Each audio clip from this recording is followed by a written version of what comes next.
come into play. This is Let Your Voice Be Heard right here on WHCR 90.3 FM, the voice of Harlem. Guys. Hey. Welcome, good morning, and welcome to Let Your Voice Be Heard right here on WHCR 90.3 FM, the voice of Harlem. If you are a new listener, then you may not know that this is the best show for you to find political, social, and pop culture news from a diverse perspective. Something that we have that's very unique and that we love about ourselves, right? Yeah, we do. We love that. Let Your Voice Be Heard. Yeah, we go live every Sunday here on WHCR from 11 a.m. to 12 p.m. You can follow us at BeHeard_radio on Twitter and Instagram. And shout out to everyone who's watching us live via Instagram in the moment. My name is Selena Hill. On Instagram and Twitter, it's at Miss Selena Hill, and I spell it with an MS. And I'm just going to say, pardon my voice. I know for the last 2 weeks I've been really raspy. I had a little bit too much fun last night. Yeah, it looked like it doing yesterday with Meek Mill. Yeah, I had a little too much fun with Meek Mill last night. Literally. At his album release party. And then we went bowling. You guys did 6ix9ine? No. The album. No. And then we went bowling and we won and I was yelling and acting crazy. Check it out on my Instagram. That's what they're calling it these days, guys. Check out my Instagram. And then I did something else. I can't even remember. Oh, then we went to like a bar. It was just too much. Where were you? Because I was downtown too. Tonic? I like Tonic. I've been to Tonic. Yeah. I haven't been there in a long time. Place. That's a white bar. How you got in there? No, it was black. It must have been Negro night. Seriously, it was hip hop night, I guess. Whatever. But yeah, I'm here. I have enough energy for the show. So for all of us. Yes. Are you sure? I don't know. I'm not that sure. Right. But yes, Alyssa. Good morning, everybody. I am your political and legal correspondent. You can find me on Facebook at facebook.com/Alyssa Fuchs, or on Twitter at Alyssa Fuchs, or on Instagram, Alyssa.Fuchs, and that's ILYSSA. That you got to spell it right, just like you got to spell Ms. MS for Selena, otherwise you won't find me. There you go. So, yeah, I mean, I'm here to, I guess, add some legal insight in today's conversation. And talk legal to us. And talk legal to you. You know, I know. It sounds dirty, right? Hey. Yeah, well, sometimes it is. And I am Jackie Cohen, and this is my first time back in the studio since for months. Yeah, I wasn't here last week. Dang, I forgot. And the studio was closed for construction for over a month. Too long. Yeah, for too long. So this is my first time back, and I don't even know the last time I was in the studio. So it's very, very nice to be here.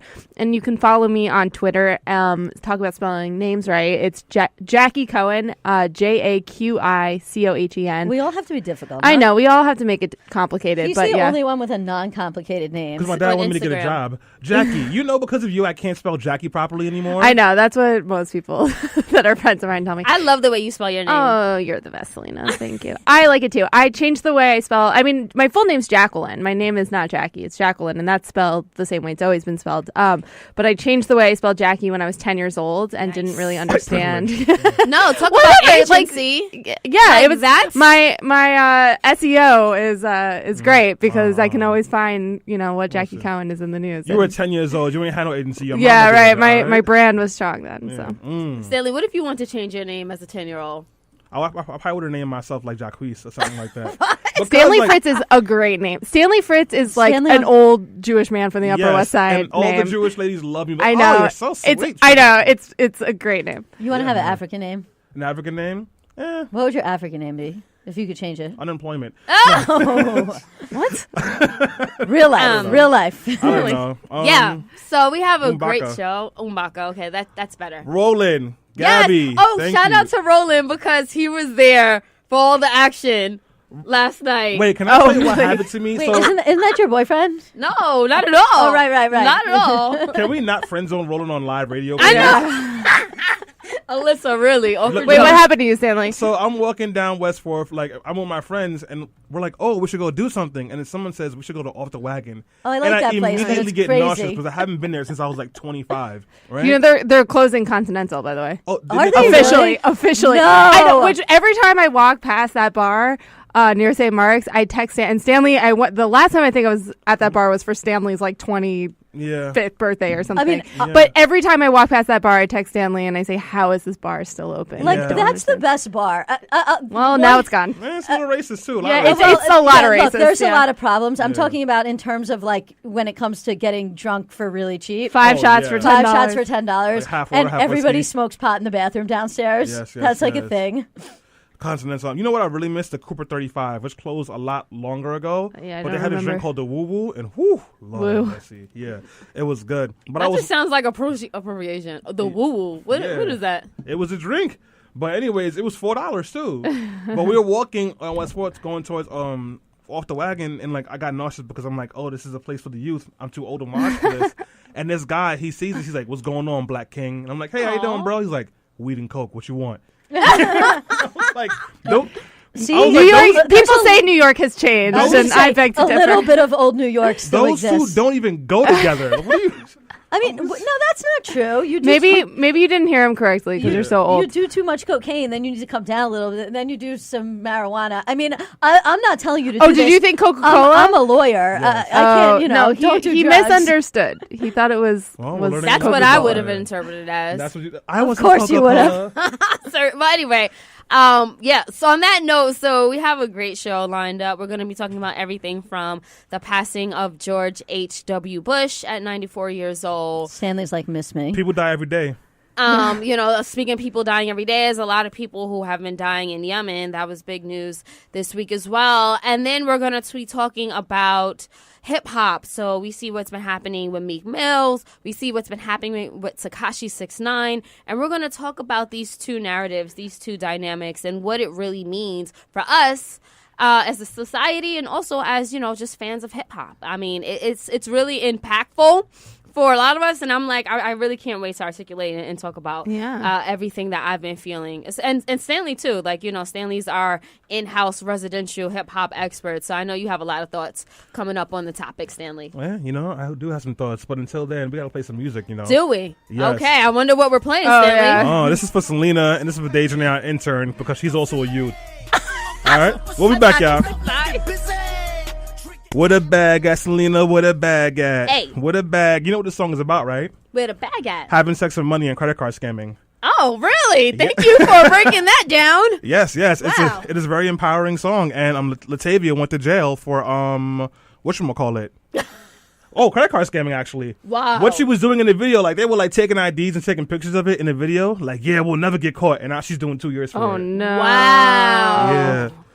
Kind of But reminds also- me of I people mean, like you- Tekashi69 who incriminate Right. themselves online and then get caught. I mean, just hold that thought, because we're going to talk about that later in the show, and there's so much interesting legality behind that kind of thing. You know what? Let me tell you something. When a white woman says something interesting is happening, she's usually right. Because why? White. is she? Just kidding, guys. We are back on Let Your Voice Be Heard on 90.3 FM, WHCR, the voice of Harlem. This is Stanley Fritz. I'm here with Selena Hill, Jackie Cohen, of course, Alyssa Fuchs. We also have Dejanay or Money Nay in the studio. And we also have our guest in here, Cristiano Bad Zaddy. I just made that up on the spot. I don't know what I'm doing, guys. And also, Facebook Live, Gabby, Roland, Jason, everyone who's listening, we appreciate you. But it is now time for the news roundup, where we talk about the things that made us laugh, cry, curse, flip a table, or maybe just tune into the show so we could talk spicy about it together as a community.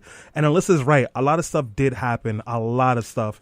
Ooh, before we get there, I just want to wish Jackie and everybody else a happy Hanukkah. Oh yeah, happy Hanukkah. Well, tonight. Tonight. Hanukkah starts tonight. Hanukkah- does it really? It Are you does. guys celebrating? Yeah. No, I'm no. going to make I- latkes. Yeah. Why do you say no? No, I was just joking. 'cause Yeah, we're down. I feel like celebrating Hanukkah in Trump's America is an act of resistance in it, of itself. So I will be lighting candles all 8 Definitely. nights. And I'm going to make It's latkes lit. tonight. Yeah, we so if have- you want latkes, text me. Stanley, we should have worn our sweatshirts. I wore it yesterday, Oh, and let I me tell you, I totally was forgot. the ball of the Jewish. Stanley land. and The belle I, of the Jewish we'll ball, post though. it on Let Your Voice Be Heard social media, but Stanley and I have matching You know Hanukkah what I saw sweatshirts that we got yesterday last year, on and this they're note? amazing. Before we get into the news, I saw on Facebook a picture of a bong that each candlelight is like a bowl that you can put weed into. Oh my God. And like it's this Alyssa. huge water pipe. I don't know. It just looked really cool. But, I don't That's know the anything most about Alyssa those Alyssa's things. heavy on the drug talk this show. I don't know if you guys noticed, but been a lot of things, Well, a lot of drug talk going on. Alyssa- Well, anyway, all this to say, cannabis is happy medicine. Hanukkah. It's true.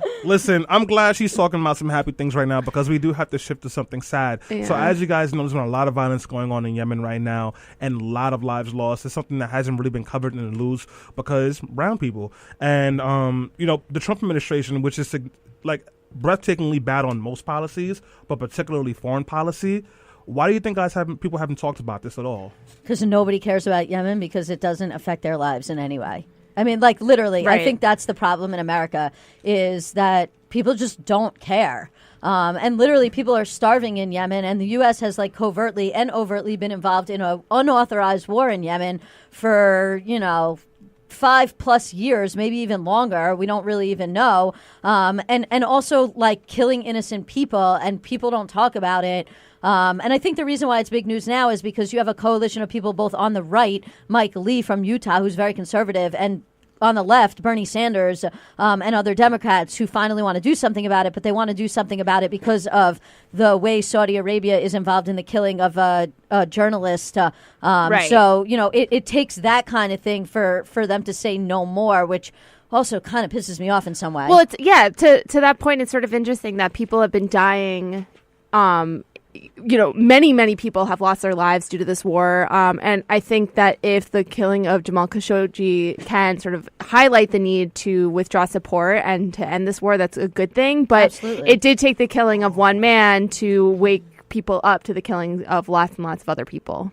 I would say if people want to wake up, you should just see the coverage that Vice News is doing. Yeah. I happened to watch one of their pieces via YouTube, and like they literally were showing the deaths of children. They showed their limbs. They were like, these 2 feet came from a child, and then they showed like this one child like dying on camera. And I was eating, and I literally like dropped my fork and was just like, whoa. What is going on? Like, and we've covered the crisis in Yemen years ago, but I feel like because, as Alyssa said, to her point, it's so far away from us, it's sort of like, it's a huge disconnect. But the thing is, there is a proxy war, and the U.S. is very involved. Yeah. And because we are funding Saudi Arabia and giving them weapons, they are using those weapons and killing a lot of innocent people and children. Like, there was this whole busload of children that blew up. And this one little child, I think he was a survivor, but his uncle was saying how he's suffering from PTSD. Of course. And I think somebody else in their family died like the year before in the war. So it's horrible. Just an it's onslaught, horrible. yeah. It really is. Listen, man, the things that get me frustrated about stories like this is we're gonna care and give a lot of a damn for a couple of weeks, but then it's gonna fall to the wayside again, and those people are still gonna be dying. So why is it important right now to talk about this if tomorrow Trump is gonna like fart on Twitter and no one's gonna be thinking about this anymore? Right. Well, why?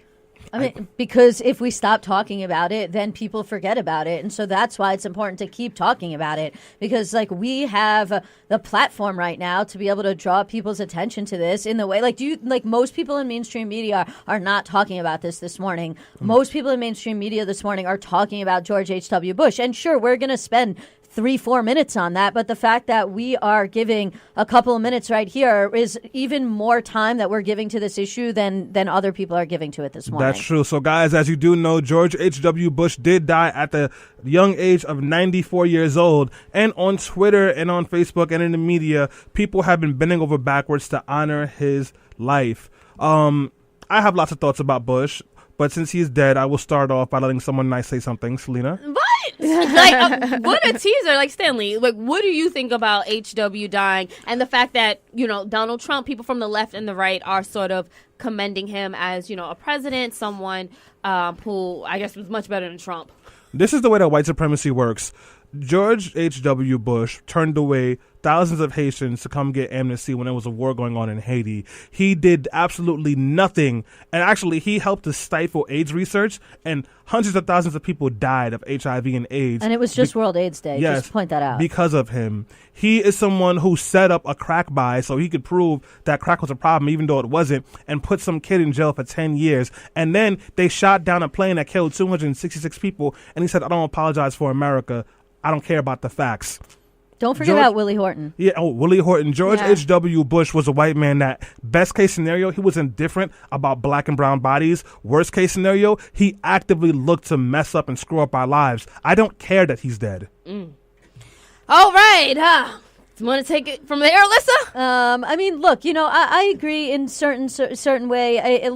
We shouldn't necessarily praise people who have done things that we, find to be deplorable, and who have hurt and oppressed people of color and other minorities. That said, this is somebody who, clearly is an American political figure.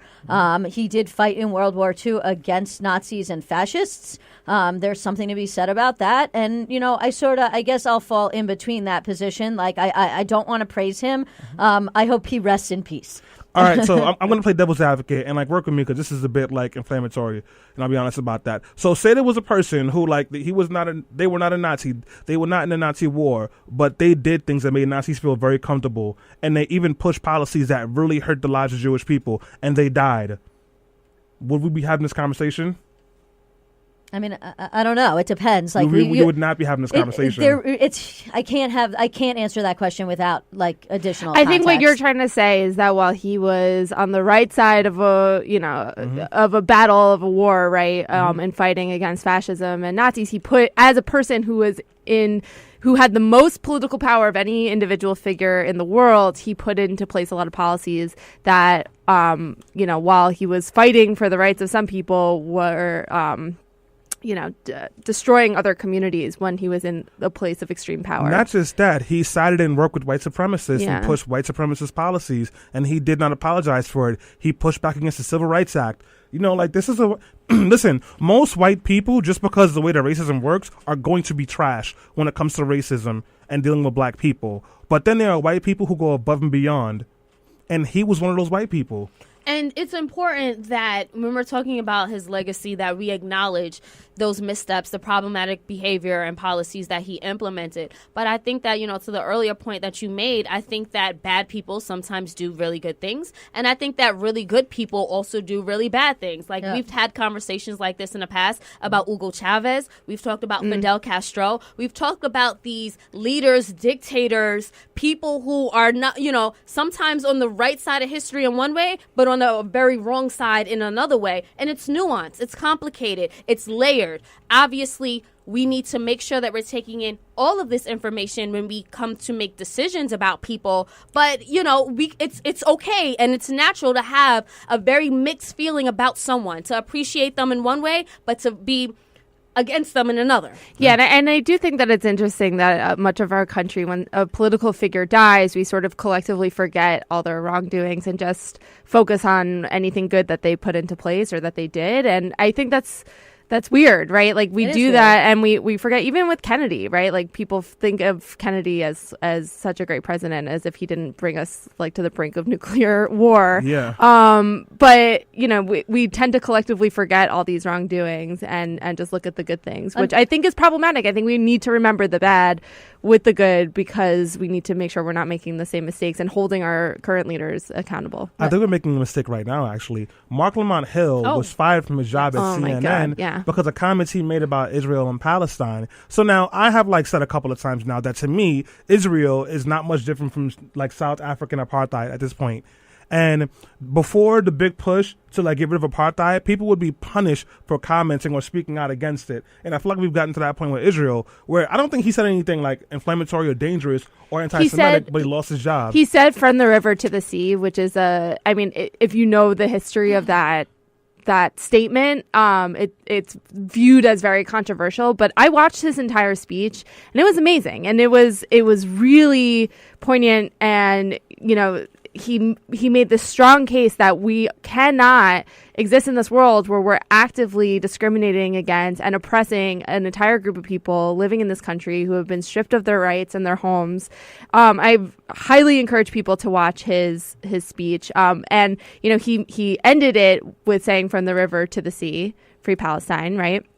But I really encourage people to watch the entire length of his remarks, which I think is a much bigger call to action about oppression in general. Is that phrase offensive? The phrase that we're talking about? Well, I mean, it depends in the context that it's said. I think the reason why in the past it has been considered to be offensive is because in the past, many people who have said that phrase were not saying it in the context that Mark Lamont Hill was saying it. They were saying it as a way to essentially say that they did not believe that Israel should exist, and that, you know, in certain people, it has been used in the past by terrorist groups to essentially say, we want to wipe out Israel. We don't think Israel has the right to exist. We don't think Jewish people have the right to exist. And in that context, it has been viewed to be problematic. However, in a more modern context, and again, this is why I say you got to really look at things in the bigger picture, the way Mark Lamont Hill was explaining it, and you could tell this by just watching the clip that he was on, he was saying, we want a situation where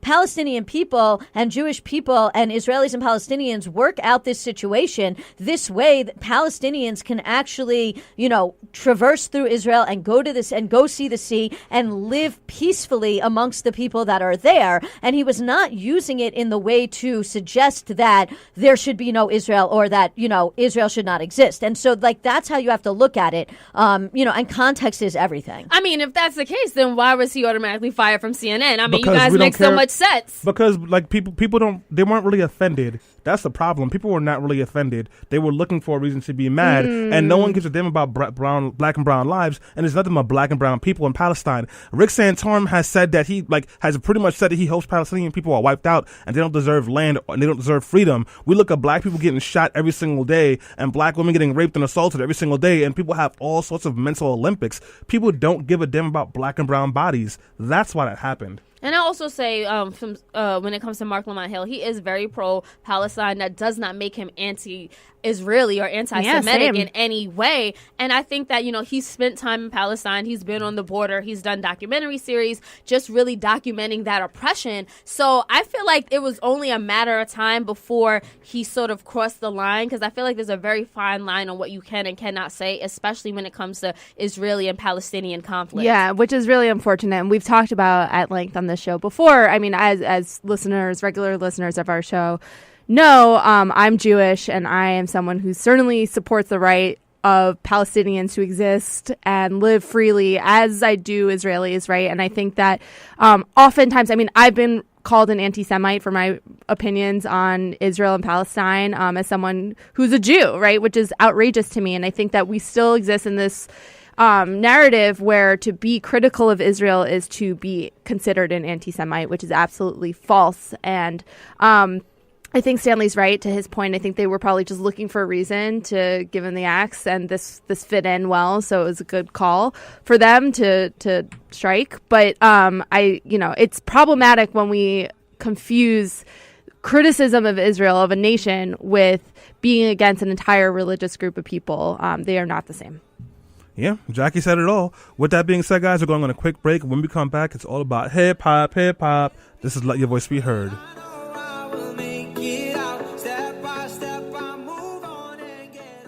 360s, we are back on Let Your Voice Be Heard on 90.3 FM WHCR, the voice of Harlem. Hove is going off. Your favorite rapper is trash and he mumbles and he can't write his lyrics. Jay-Z to God. Come on. Oh my goodness. Did you hear that verse? I heard that verse. He put his whole Timberland boot and Deuce in that verse. I was like, that's when hip hop was so good. I was like, Professor Hove, like, did he just educate, like, inform, and like empower? I just felt every single feeling. I felt free. Like, it was amazing. So, yes, thank you, Stanley, for playing What's Free. Of course, that's from Meek Mill's new album, Championships. And by now, many of us are obsessed with it. It dropped a few days, and the beats, the lyrics, the message, it's heavy, and it's super, super dope.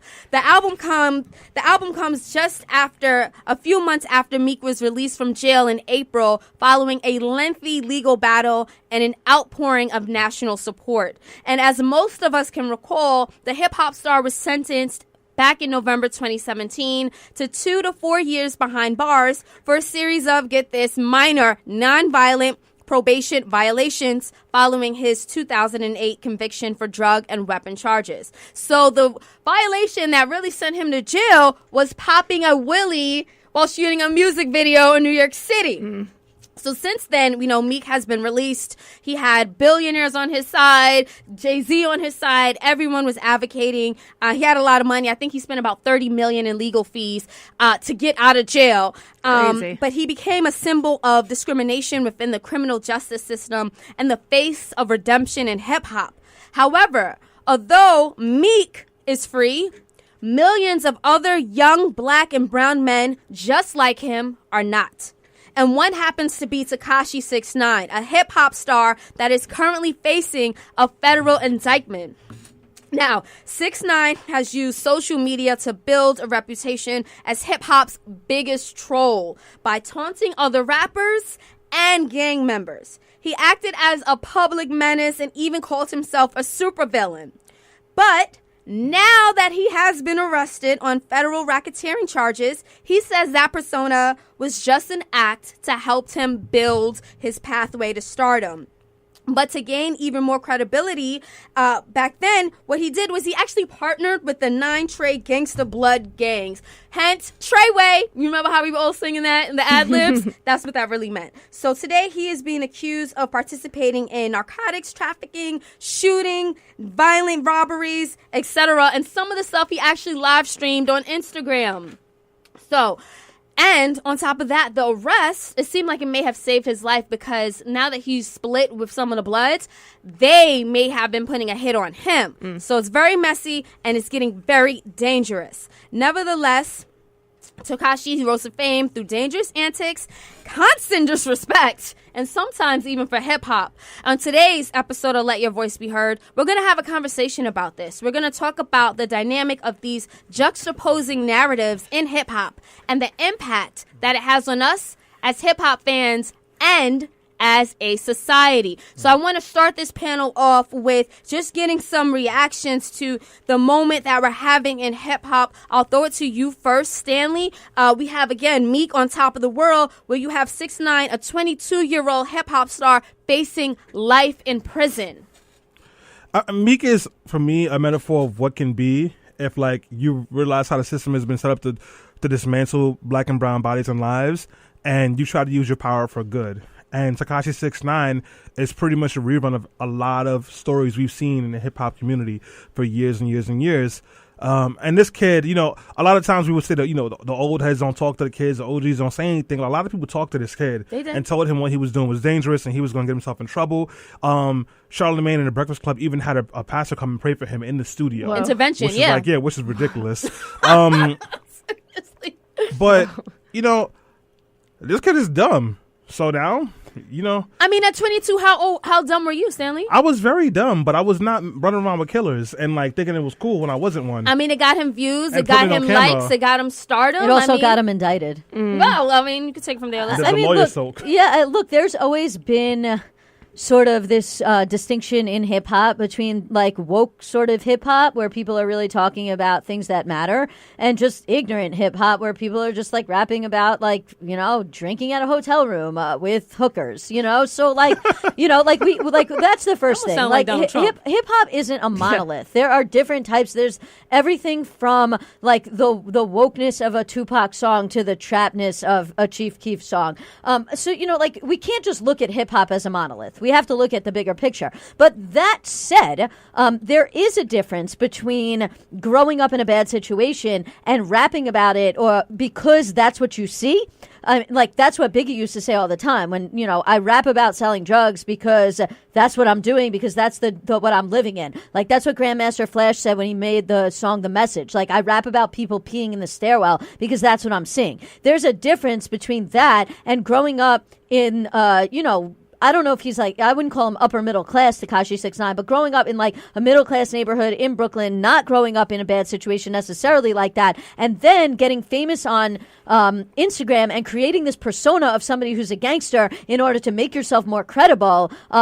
It almost, in fact, is insulting to people who grew up in a bad situation, who are making music and talking about this stuff to get out of their bad situation, than, literally just doing this for show. And now look what happened. You got yourself caught up. Guys, if you want to chime into this conversation, feel free to call us up at 212-650-6903. You can also leave comments on Facebook Live at facebook.com/letyourvoicebeheard. Jackie, we want to hear your thoughts. Yeah, and I think what's interesting about, it's easy for us to get into this conversation about like, well, is hip hop today worse than it was 25 years ago? Is music today just crap, and the music that we grew up listening to is the real stuff? And I think that every generation has that conversation. It's sort of like when the older you get, you lose like a pitch, right? Like you lose those like higher pitches. And I think the older you get, you sort of start missing the cultural significance of certain music, right? That younger generations get. And so older, like it's a sign of us becoming old people, just all four of us in this room. I want you to know. It is, right? Like there's a little bit of us being like, oh, is this music today? Is it good? Back in our day, it was really good. And so I think that's interesting. But I do think what's unique about today and about music and sort of this influencer culture and pop culture in general is that you have this access to celebrities and access to artists through social media that never really used to exist in the way that it does now, through Instagram, through YouTube, through Snapchat, through whatever. And people get this sort of negative feedback loop where they do take part in certain kind of behavior, and then it's reinforced by their fans sort of clicking and liking and giving them this positive reinforcement that doesn't actually exist in the real world, right? It's all this viral sort of feedback that they're not actually, they're not maybe getting the support that they need in real life, but they're getting the yeses and the okays and the go-aheads from this viral community that don't really support this person. Yeah, I just want to co-sign what Jackie said about that, and just also say the music is not bad now. It's just different. Yeah, exactly. And like sometimes, as an older person, that's a little disappointing because you hear a verse like Jay-Z's, and like you really understand the creativity of it, and you don't hear that in the music. But it's still good, just different. But I also want to just pop up what Jackie is saying. A lot of the stuff these kids are doing now was happening in the 90s and in the 2000s. There just wasn't Twitter. And you weren't like, you wouldn't videotape you talking about it wasn't somebody. Like etched in stone because it's on the internet and now you remember it and have it. Well, and to that point, so Tekashi69, you know, even before he became as famous as he was, in 2017, he actually faked his own death, put out a video on Instagram. Kidnapping. Right. No, his death too. What? Oh. And he did kidnapping too. The kidnapping may or may not have been fake, but he did a lot of antics to basically gain popularity on social media, and then he decided to become a rapper, and it really worked for him. And it's like, I kind of feel like I empathize with him a little bit because he's 22, and everyone's saying this behavior is wrong, but to Jackie's point, he's getting all these likes, he's getting all these followers, and he's getting all of this money. We're the ones making a big deal out of it. Right, and then you have people around him who was sharing it, like DJ Academics, one of his friends and mentors. That's not his friend. Well, I don't know what they call each other friends. They claim to be friends. He helped propel him to success too by sharing all of these antics. So now it's like, hey kid, you're going to jail. Right, but again, there's a difference between doing certain antics that are non-criminal and actually committing crimes, right? There's so many different antics that you could do online to get your followers involved in that you don't actually commit a crime. And side note, I'm not saying he has. He still has the presumption of innocence. Just because he's been indicted doesn't mean he actually is guilty of anything. For all we know, maybe he gets acquitted, although,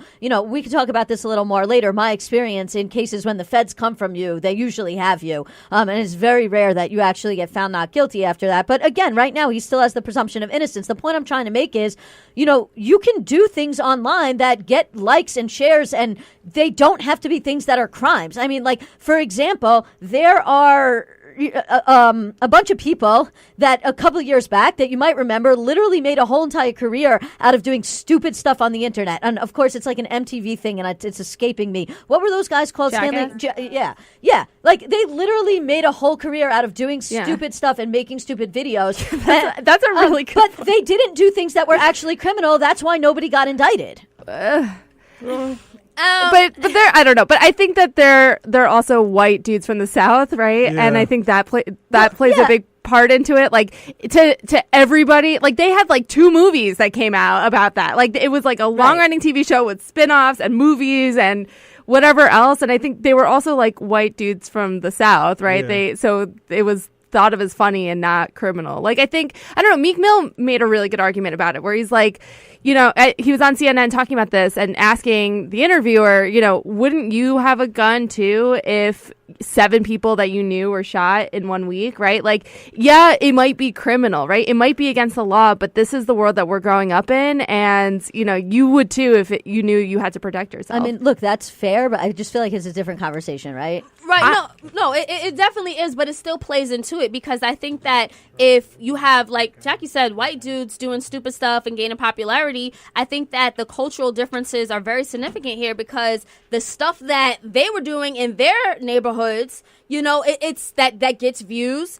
It's still somewhat like there's still people who are buying into that, right? There's still people who want that type of entertainment and they're giving it to them. And that's for a lot of them, that's all they know.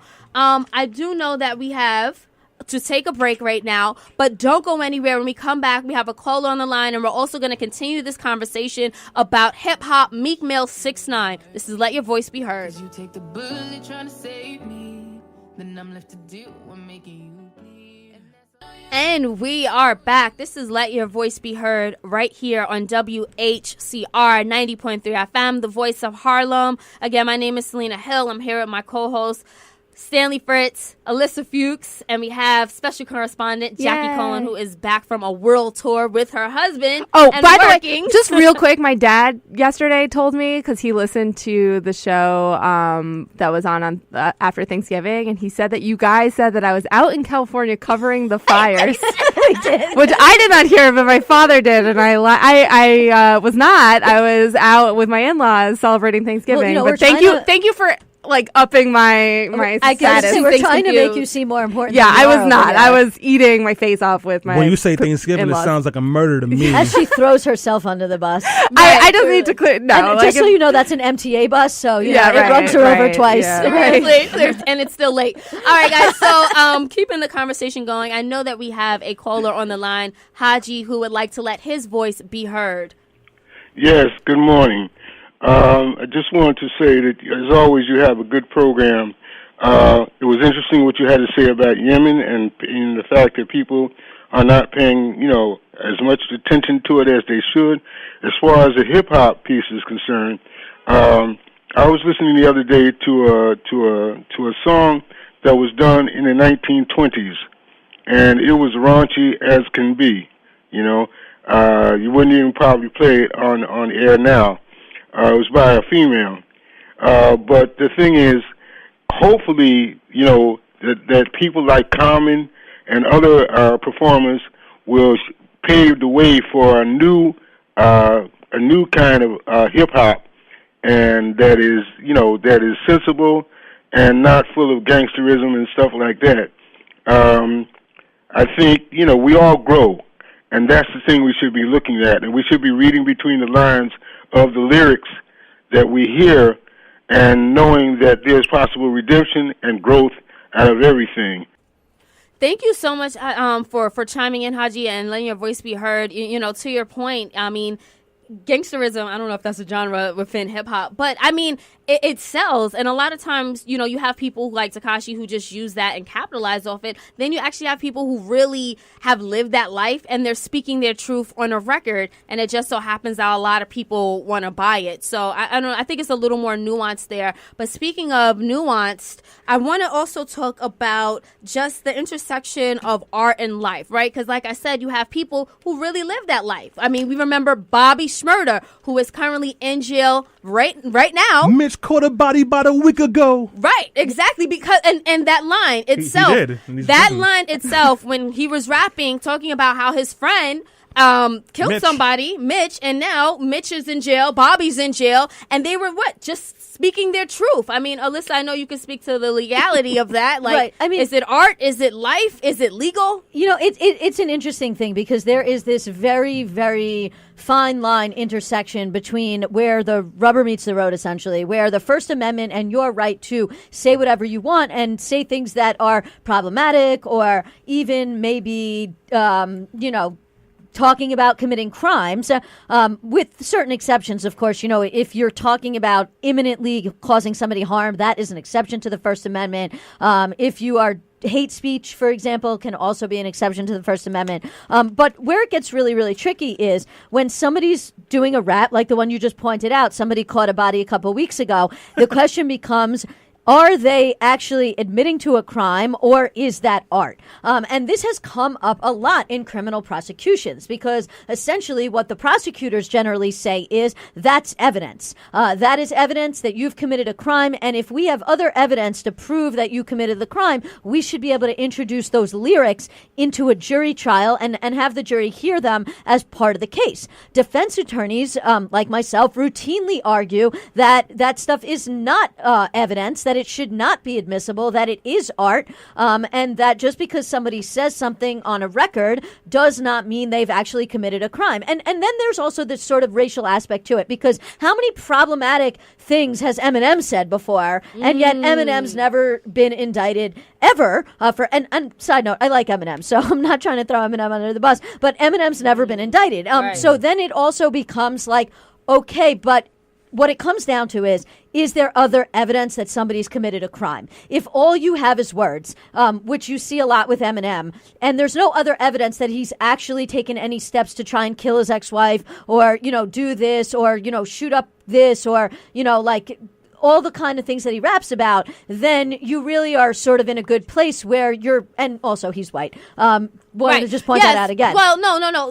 That being said, I mean, Tekashi is sort of in that predicament now, where on one online media, social media post, he actually talked about putting a hit on Chief Keef's cousin. He said 30 pack. So I know Stanley wanted to chime in. I know we're getting comments, and I know we need to hear from Jackie as well. In that order. That's not a rap lyric. He put a hit out on somebody and then sent the video to academics to play. But he was just doing that to promote himself, right? That is stupid. You don't know that. So should he be arrested for just doing that? No, but like if somebody, then Chief Keef got shot later that day, so like it's corroborating. But Alyssa, to bring your point about as long as like it didn't support anything, there was a rapper who got 10 years in jail for his lyrics. He was accused of robbery. He didn't do it. He was seen innocent, and a judge said your rap lyrics are very violent, and it makes me think you've done these things. And they gave him 10 years. This happened in Memphis a couple of months ago. And if I'm not mistaken, that case is up on appeal right now and has not been finalized. And the reason why it's up on appeal is because of this strong argument that without any other evidence to corroborate that he actually did the crime, all you have is his words, which are again protected by the First Amendment. Real quick, I just wanted to say, Vera Kashi Smith, thank you so much for your comments. Says there's a thin line between entertainment, quote unquote, and real life. And I think that is correct. There is a thin line. And again, it goes back to what I was saying before. What other evidence is there? If it's just lyrics, then that's not enough. Yeah, I want to say we were talking a bit earlier this week amongst ourselves in planning the show about the history of hip hop, and an artist being arrested for their lyrics is as old as a tradition as old as hip hop itself, right? NWA. NWA certainly, but even like 2 Live Crew, who's making like party music, got arrested for obscenity in their music and performing it in places where that was banned, and none of their lyrics were, about killing people or crime. It was just considered obscene, and they themselves got arrested for performing those songs. So, it's like I understand that this is a much more nuanced issue than that, but I think that there's always been, those in power seeking to take those down for producing this kind of music and writing these kind of lyrics. Yeah, and to the point where, people are they have the right to express themselves, and they have the right to express their truth through music. But I think we're at a point where I can't really tell if hip hop or certain hip hop artists are just reflecting street life, or it's just a form of capitalism that's being co-opted for business and profit. Now, we talked about this during our phone call on Thursday, because if you look at Tekashi69, again, with his backstory, it's like he chose to partner with the Bloods. How many, Stanley, you grew up in East New York. A lot of times young black men don't feel a choice to partner for it's for protection, it's for survival. But he made that choice to partner with them. It boosted his credibility, and he was able to, in the long run, sell more records, get more hits, and continue to grow on social media. So is this what hip hop has come to? Well, let's get one thing clear. Hip hop will always be street. 99% of the people who rap about street life are not street, but the people that put them on, the people on their team, those are some killers. Because how do you pay for studio time? How do you get into the clubs? How do you get into the parties? You need somebody with money. Let me ask you a question. Who in Tilden houses is just a billionaire or knows somebody who owns a record label? Not many people. But if the Bloods and like the leader over there has the money and he says, yo, you're nice, I'll put you on, you're going to work with them. I'm not surprised that he did that. Oh. And gang culture is a lot different now than it was when I was growing up in the 90s, where like, you know, like you had your gangs, but it was like Blood, Crip, ABG, you know, like it's way different now. Like now it's more like hoods and streets and blocks and little things like that. So Clicks, I think. yeah, yes, clicks, as Alyssa just mentioned to me. So it's a lot different. But this is nothing out of the norm for hip hop. Listen, your favorite rapper that was talking about girls partying and just loving life, he was running around with some scary people. All right. Well, what do you guys have to say about that quickly? I mean, look, I think I agree with Stanley on that. People forget that Jay-Z, who, of course, shirt I'm wearing, and is somebody I love. And Greatest rapper alive. And I think, is the GOAT. He had money to make albums because he sold crack. He has not lied about that. The one thing that Jay-Z has not really done is even in rapping about these things, and he even calls people out on the album for 444. He says, why, if you're doing these things, do you post about them on Instagram? Like, don't you know any better? I can't think of the lyric right now, but, you know, he's even said, like, when I was making music, I was rapping about things that were going on, things about I was seeing in the neighborhood, but I wasn't necessarily rapping about or admitting to the crimes that I or somebody in my crew has committed. And I think that sort of is a similar thing to what I was talking about earlier with Biggie and with Tupac. I mean, like Tupac, for example, said like they have money for war but can't feed the poor. And he talked about other things that were going on in the hood, but he wasn't necessarily admitting to crimes that he was committing. And that is a big difference. And that is why people keep getting got by the feds. Really quickly, so Veer Cashy Smith says, for the first time, I agree with Stan. Thank you so much for leaving that comment on our Facebook Live. Jackie, we are wrapping things up, and we do want to get final thoughts in here, as well as, you know, just end with the final question of, you know, do the Tupacs of the world still matter? Can and how can hip-hop be used as a tool and a resource for justice when you have people like Tekashi69, who is doing like the exact opposite and blowing up? I think Stanley made the point earlier that there's always been bad music. There's always been good music. That, you know, that what we remember when we look back at history is the good, right? That's what has a legacy. That's what stays with us. And so there's always going to be the Tupacs that are great artists with a great political message, right? Who are putting something really different and unique and good into the world. And that's what we're going to remember and what lasts, right? The artists that aren't doing that, we're going to forget about them, right? And there's plenty of artists doing that, and I think it's even, we see that now more than ever because everybody has access to the internet. Everybody can kind of put their thing out there and see what sticks, right?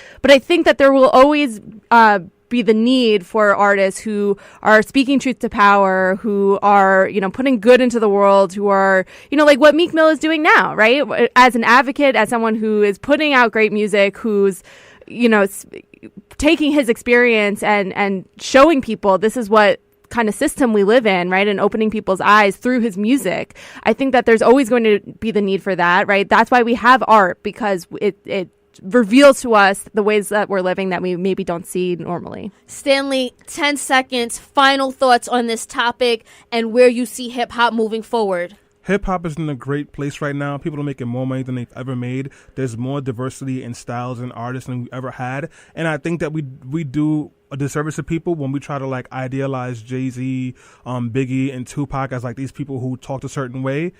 Listen, hip hop has always been nuanced. Hip hop has always had a story to tell, and everyone has had different ways to tell a story. And that's what makes it hip hop. And that's why it's the culture that like I came of age with, and that's why I love it. Final thoughts in 10 seconds or less. I just think as activists that we need to do our best to prop up hip-hop artists that are putting out socially conscious music and to play that music like on our radio show so that people hear it, so that they do get the kind of traffic that other hip-hop artists get for doing silly stunts.